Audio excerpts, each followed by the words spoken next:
some technical difficulties trying to get this thing going. Let's see if I can get in here so I can actually watch this thing as it's going. Let's see. Fix the thumbnail because I screwed up the last one. Okay, it's my first time going live, guys. Never done this before. Never done this before. Okay. Okay. See here.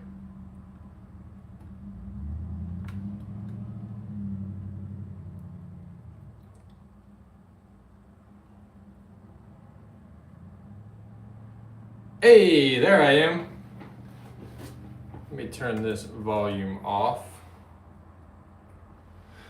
All right, guys, we just hit 500 subscribers. And I believe once I've started this, I think I'm already at like 510 or something like that.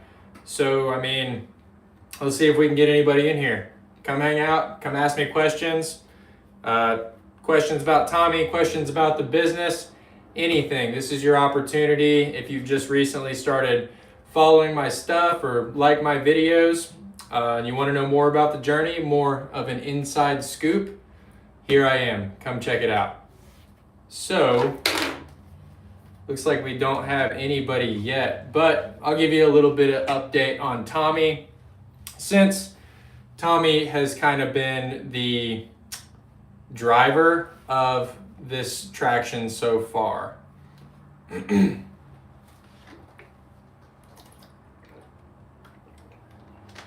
So Tommy's doing super well. I went to ring training out in Ohio. What is today? Monday? I went yesterday. I was out in Ohio with him yesterday. We started his object guard on a touchpad, a little bit of defensive handler stuff. Didn't take much video on that this time. It was more just kind of focused on learning what's supposed to be happening with all that at the time. But I will be getting another training update for Tommy here soon. And actually, I think I'm gonna put out a video maybe today or tomorrow. There's a few things in the script that I'm not totally happy with yet. There's just a lot of points that I want to make in this video, and I want it to be good.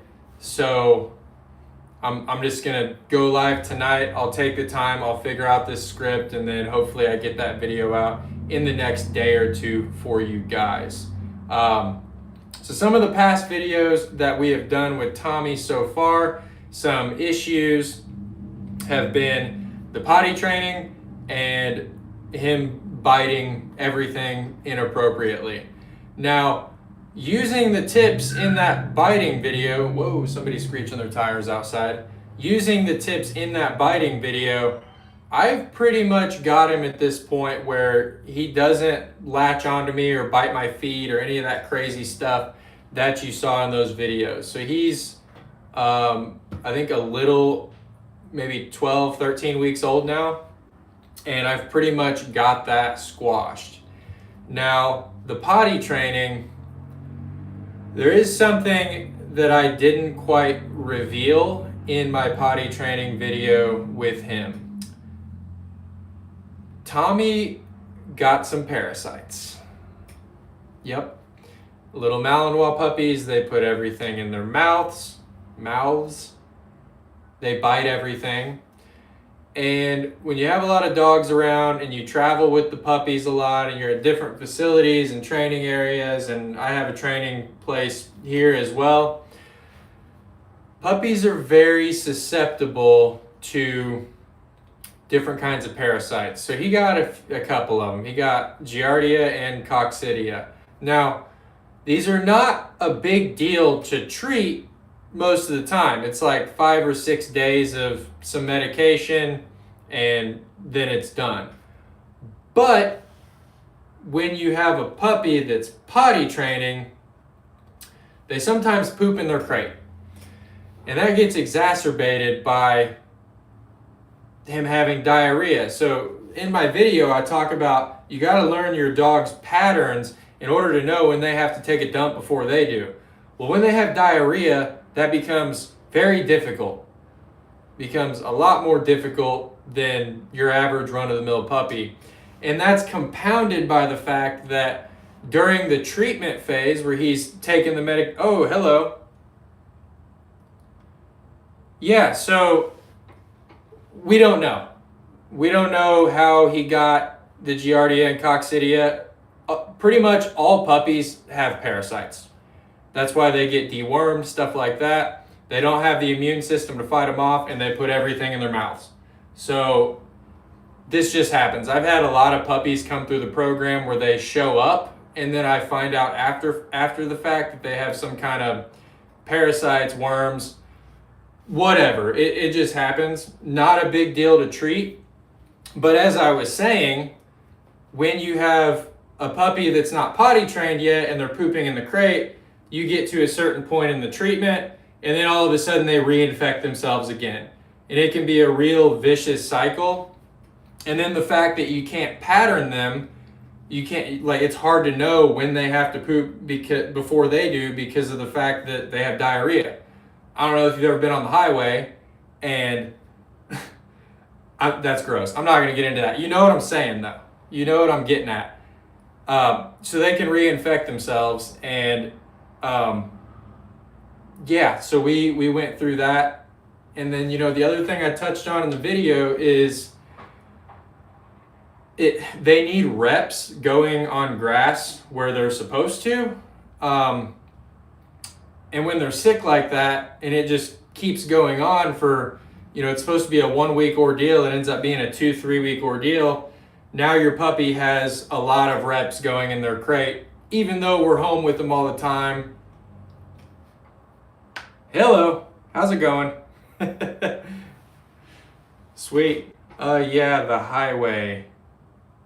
The highway? I'm not sure what that means. I'm not sure what that means. Anyway, this is my first live stream. It's actually kind of hard to pay attention to the comments and stay on track, especially with my ADHD brain as it is. That's why I write scripts for the videos and I try to stick with it as best as possible. It doesn't always work out. But yeah, we're over the hump now. Tommy's better. I did a little bit of prescription diet for, oh yeah. Yeah, he did. I forgot about that. Yep. Yeah, he did. I mean, that still happens occasionally. He's 3 months old. But you just take him out a lot. I do the same exact thing in all situations that I instructed you guys to do in that video. We set timers. We make sure he goes out. I stand out there and wait and I watch him poop. All of that stuff. So, yeah. Yeah, luckily, I guess at the time, yeah, you're right, because I had the crate. With the little puppies, I put the crate in the back seat, but now that he's a little older, he can ride in the dog box under the truck topper. So if there's an accident now, I don't have to smell it as much. Yeah.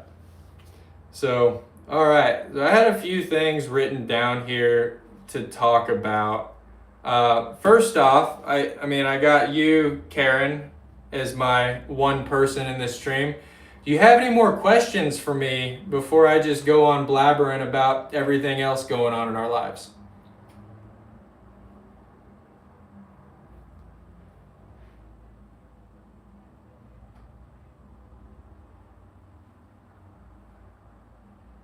Awesome, I appreciate that. What kind of dogs, Jules?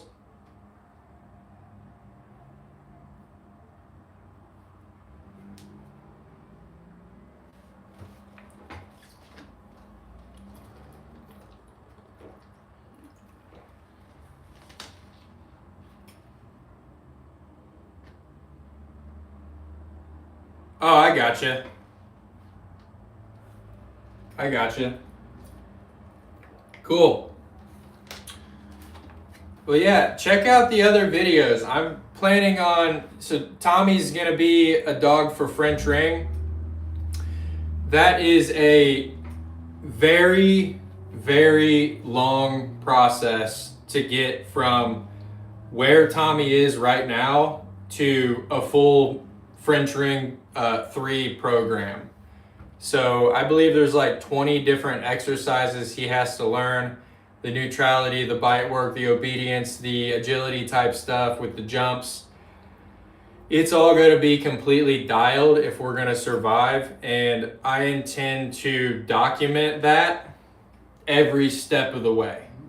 So we got quite a few different Tommy videos up right now. But there's only going to be a lot more. I mean, this is just the foundational stuff. We haven't even gotten like deep into the thick of it yet. So yeah, I'm super excited to keep filming with Tommy. Tommy's a little content machine. Tommy is a little content machine. Like, I don't know what it is about Belgian Malinois. I didn't buy him for this. I didn't buy him and intend to like have him any blow up on YouTube. I just wanted to switch to a different dog sport. I was originally a bird dog guy, and I wanted a little bit more control and precision.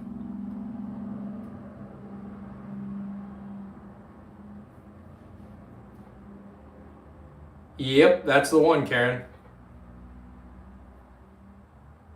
I would debate that it's going to be the most difficult dog sport that you can possibly do. Some may argue that a PSA 3 title, 1 sec 5-star, I'll get to your question in just a second. Some may say that a PSA 3 title is technically harder to get because it's more rare. But something that Andy Kruger told me that makes French Ring so much more difficult, because the exercises, they're predictable. Like you draw for the order at the beginning of the trial, but the exercises are always the same, right? It's just maybe a little bit different order. That's the variation. Where in PSA and PSA 3, everything is totally randomized. But actually the anticipation is what makes French Ring so difficult, right? Because you do the same stuff all the time, your dog, especially a really smart dog like a Malinois, is going to be constantly trying to skip steps to get to the next thing, right? So if he's anticipating that the exercise is something that's different than it is, he might not respond to the command that I'm giving and do what I'm asking. He might just move on to the next thing and act on his own, because these dogs, they're very operant, right? So that actually works against us. And that's why, I agree with Andy and why I got involved with this, that French Ring is the most difficult dog sport that you can possibly do. Dang near the most difficult thing that you can do with a dog. I think there's a good argument for seeing eye dogs as well. That's crazy. That stuff's crazy as well. What do we got here? What is a day-to-day with a, what is the day-to-day with a Malinois? Is it as crazy as they say? No, it's not. It's not. It's just you're dealing with a really smart puppy. They have the intelligence of like a full-grown normal dog, like a lab or something. They like to bite everything. They're super fast and they want to work. So if you're someone that only has 10 minutes a day and no experience dealing with like super intelligent dogs, then it could be pretty tough. But I mean, it's really pretty similar to most puppies if you're doing it right. They stay in the crate, they come out and work, they go back in the crate, they go potty, they get some socialization in public, they go to training days. It's just one thing after another. Keep that puppy busy. the biggest complaint people have is the puppy's biting me all the time. He's tearing me apart. We have a video on that. Go watch it. It's really not that big of a deal to handle. Just take their ball, shove that thing in their mouth like a pacifier, and teach them to carry it around, and then they won't bite anything else. But other than that, if you've raised any sort of high drive puppies at all, it's going to be pretty similar to that. Just maybe 10% more crazy, and you'll have to learn a few more skills. Okay, saw Tommy came from Georgia. I'm in Alabama. We raised English setters. Good for you. You will love it. Awesome. Love setters. I'm actually a GSP guy as well.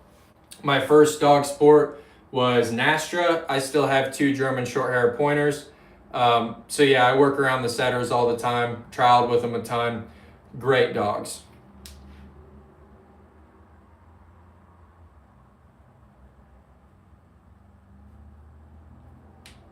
You should change your channel name to Brandon Allen and Tommy the Malinois. Malinois will attract more views. This is actually something I've been thinking about. So I set my channel to my business name because when I initially started this, I kind of just intended to post, I guess, just interesting case studies from my day job training pet dogs and reactivity and aggression cases and things like that. So I just made it Indy's Top Dog. It's my company name. I do like that. I think that one's like a little bit too long though. Like Brandon Allen and Tommy the Malinois. Yes, Malinois will attract more views, but I don't know. That seems too long. Is it too long? We'll think about that. I'll write that down and I'll... Have you seen them jump over 15-foot fences? Not in person, but one of the exercises in ring is the Palisade. You can look that up. I'm sure there's a lot of great videos on it. But it's literally a wall that you can change the height of it. There's like boards that you can pull out. But they jump over that. And I think it's like, usually it's around like 7 or 8 foot tall, something like that. I don't know. It's in meters because France, we use freedom units around here. I think it's like 7 or 8 foot. That's what it looks like to me. Are you feeding him raw foods? No raw right now. Because I don't know if you were in here earlier in the stream, but we were dealing with the parasite issue. He's actually just coming off prescription diet. I got his whole poop situation situated. But I do intend to do like a half raw, half kibble. The reason behind not going full raw, because I fully intended to go full raw, I'll be honest with you. The reason why is because Tommy has food drive, but his bite drive is so much higher. And it's a lot harder to do a lot of the luring stuff with raw food. Now you can do it. You can pull out a rubber glove and bunch it up. You can freeze it. But it's really nice to have a good kibble to be able to piece out and train with that. So I don't want to feed him straight raw and then just have him just stick his nose up at anything else, because I think that's going to set me up for some challenges down the road. Now, once a ring dog's never finished. Like, we'll be working forever. But I think once we have everything shaped and we're not really using food for training anymore, I probably will go ahead and switch him to a full raw diet because he is such a high performance dog. I'm so intrigued by this channel. The Malinois are so incredible to me. Thank you. Me too. I love them too. There is nothing like it. I've raised several puppies now. I have 2 German short-haired pointers. I have never been around a puppy that's like this one. He's insane.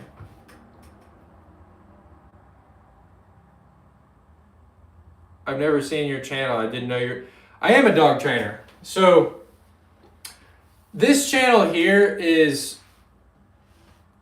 it's following me on my personal endeavors in dog training. So here's what I mean. every good dog trainer, they have their business or their company they work for, and they train their family dogs, and that's how we pay our bills. Every good dog trainer also has a personal practice that they spend a lot of money to be a part of, and that's usually some sort of dog sport or dog related hobby, right? So this channel is more presenting you guys. Let me back it up. I didn't want to do a tips channel. Now I have some tips videos. I didn't want to do another like how to teach your dog to heel, how to teach your dog to do this. I wanted a place to get vulnerable where you guys can watch, and I'm an established dog trainer. This is my full-time job. I own the company. I have people work for me sometimes. It's kind of hit or miss with employees, but I wanted you guys to be able to follow me on my journey as I learn something completely new, right? So when I'm out learning ring, I've never done that before. That's when I'm vulnerable. That's when I'm growing as a trainer. Now, I always try to grow as a trainer in my practice as well with my client dogs, but ring is what's taking me to the next level. That's why I chose the Malinois. That's why I chose the, in my opinion, hardest dog sport that you can do, is because I want to be better. And I think it's more interesting, and I enjoy making it more with you guys following that journey than to come on and give you 5 more tips about healing. Just my thoughts. That's kind of where it's going.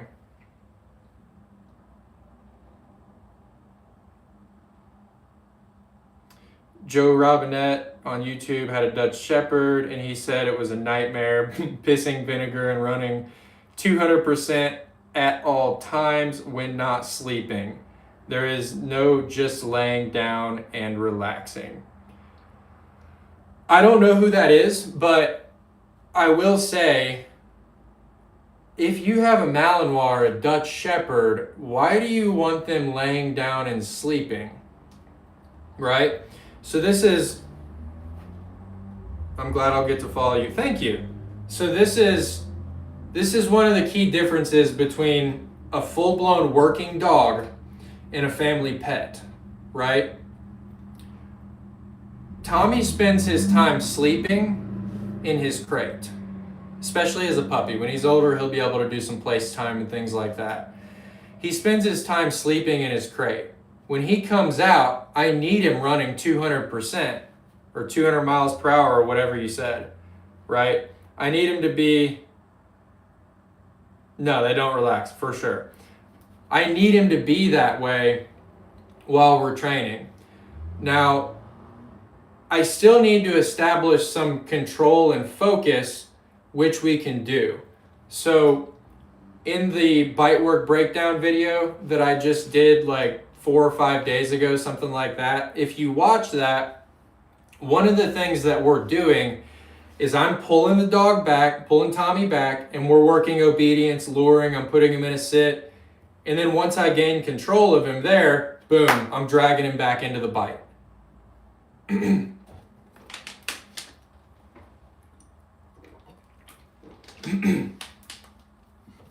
Excuse me.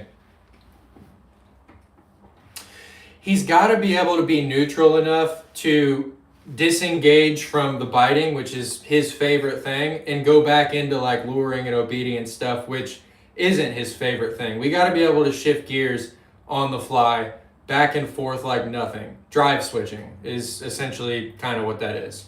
So yeah, it's if you're wanting a dog that's gonna like stop and take naps and stuff, this is not really the dog for you, right? And I'm not trying to be like rude or anything like that. I think it's just a common misconception that people who have only ever owned pet dogs think when they get one of these dogs, and I think that's why people have issues and why so many people are like, oh my God, this is horrible. But I can say this is the best puppy that I've ever owned. My bird dogs were actually a little bit more challenging because the bird dogs are working dogs too, but they were more active companions. So they compete, they're trial dogs, but they weren't full-blown working dogs. They come in the house, they spend time with the family. that kind of stuff. Tommy doesn't do that, and he probably never will. That's why I have a cane corso now. I'm too old. That's not an old people dog, dude.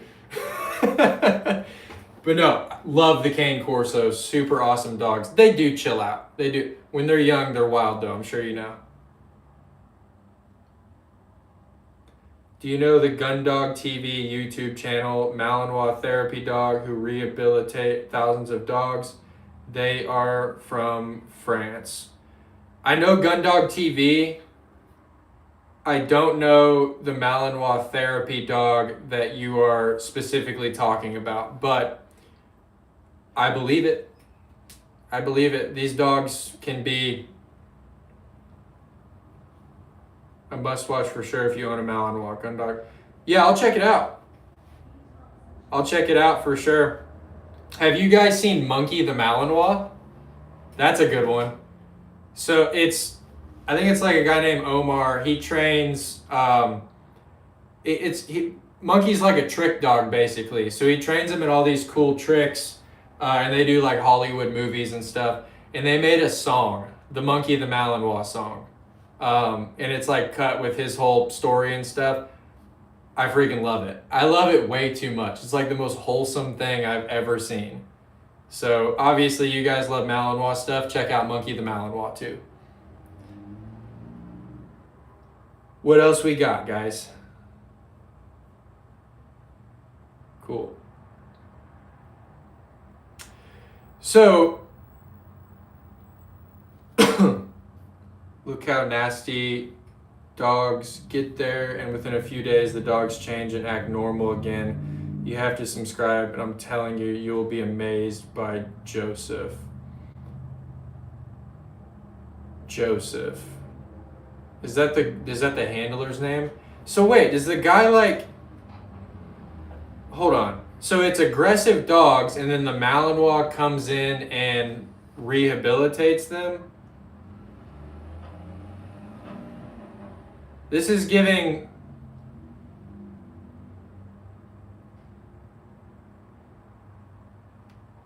What age do they normally finish out? Man, it depends. It really depends. So I don't have all the answers on that. I'm new to French Ring. I can say that Andy, my mentor in the sport, is his dog Freddie, I believe, is 4.5 years old and will be. He either just got his Ring 3 or will be going for Ring 3 soon. So for a ring dog, passing Ring 3 would be, I guess, considered being finished. Training is never finished technically, but getting a passing score in Ring 3 is technically as far as you can go, other than like winning a national trial or world trial or whatever. But it's all the same exercises. It's just you can go to trial and you can run Ring 3 over and over again, but you can have a higher score than the other people that competed in the trial, if that makes sense. But I have heard of dogs being like having a full Ring 3 program at like 1.5 years, 2 years old.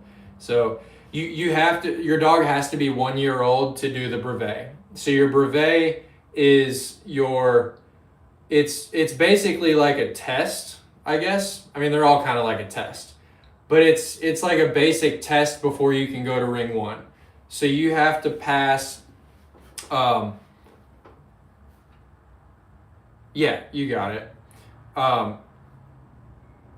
Yeah, you can't even really start until they're 1 year old, basically.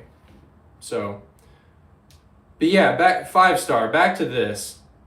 This is giving like Beckman dog training thing. I don't know if you've seen that. I haven't watched this, so I'm not like crapping on the Gundog TV or anything. But I don't know if you've seen this Beckman guy, but he basically, they have like aggressive dogs and people bring him and he just lets his Doberman just bully these dogs into submission, I guess. I don't know what's going on with that. I don't believe it. I think it's fake. I think it's fake for the views. But I don't know. Maybe it's legit. It's not my style personally, but good on him. Huge following. Seems like a nice enough guy, but it's not my cup of tea. But I will check out that Gundog TV thing because that does sound interesting. I'll check it out for sure. I'm not writing you off. So I know you guys love, it seems like you love following the Tommy story, but I have been considering doing some more videos with my client dogs as well.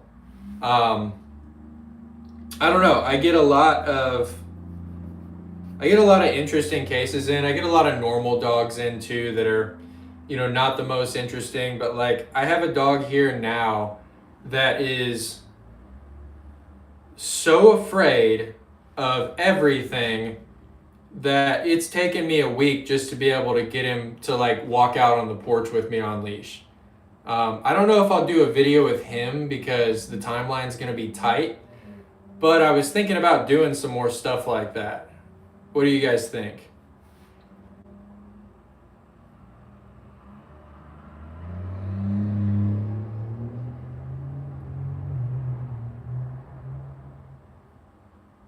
No? Okay. All right. I only got 2 left in here. That's all right. Thanks for sticking around, guys. I appreciate it. Anyways, okay. So I have an idea for a video that I'm wanting to put out in a day or two. I mentioned earlier that I'm having issues with the script. So,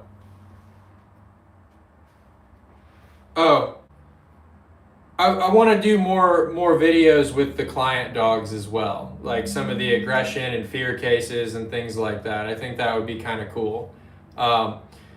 One issue that I've noticed in my training just across the board recently is, look, when you do 50, 60 board and trains a year, maybe more, I don't know, that's an estimate, 3-week board and trains, if you don't have everything like codified and systematized exactly how you do it to maintain consistency, things can start to drift a little bit over time. And I noticed a little bit of drift in my training whenever it comes to like engagement, right? So training fundamentals, you have to have engagement with the dog before you start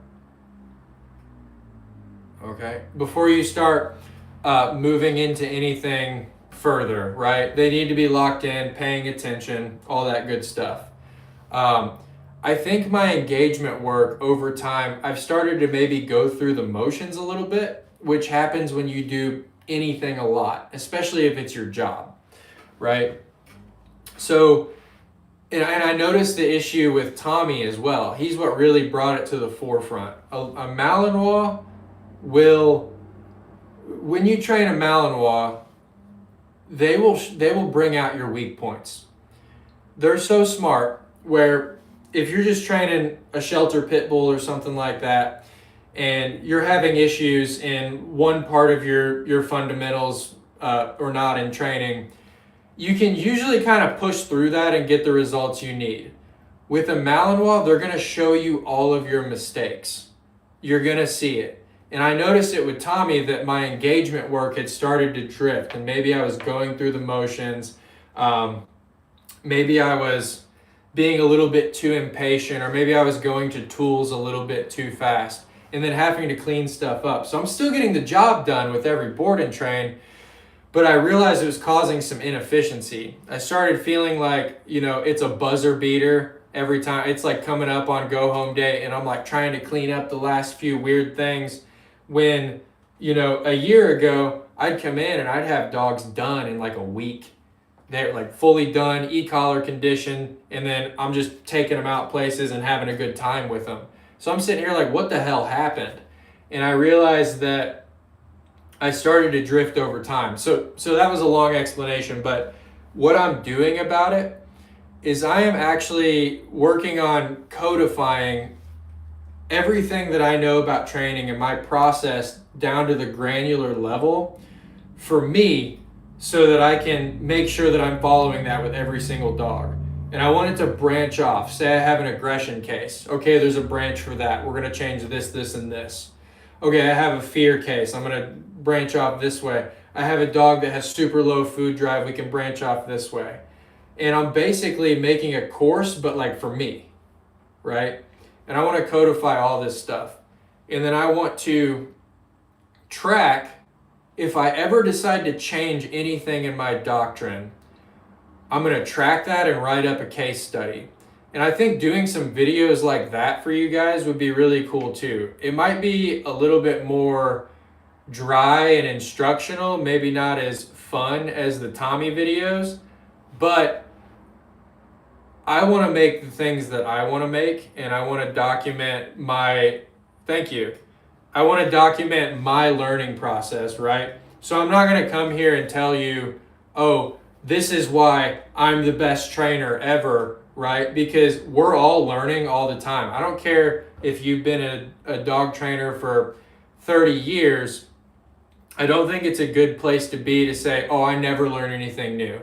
I know everything. I have all the answers. And I think with content, you can kind of put yourself in a corner as you grow with that. If you come out hot as, I'm the authoritative guy, I'm the authority on everything dog training, you can never take a step back and make a video saying, here's what I learned from this dog. And that's what I like doing. And that's what I'm trying to capture with you guys. So thank you. So be on the lookout for some of that stuff as well. I'm going to try to figure out how to make it not dry or boring, or, I want it to be engaging and algorithm friendly as well. So what else do I got on here? But yeah, I mean, some of you guys didn't even know. Somebody said, I didn't even know you were a dog trainer. Yep. I'm drinking so much water. It's a lot of talking.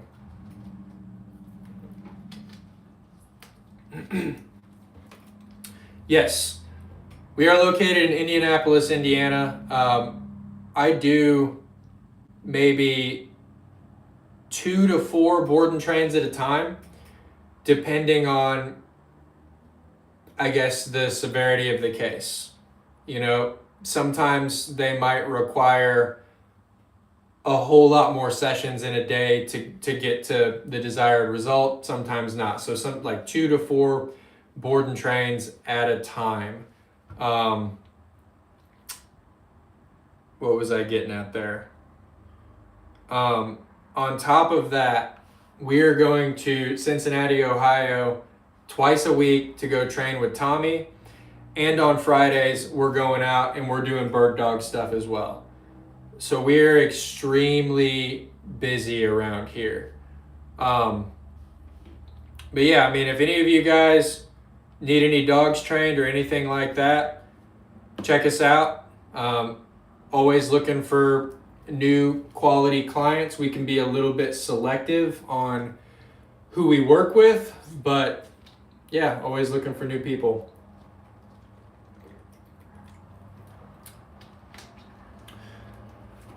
But yeah, anyways, I think we're about to wrap this thing up. I kind of covered all the points that I wanted to, answered some questions. We got 4 people on the stream left. Before I jump off here, do any of you guys have any other questions?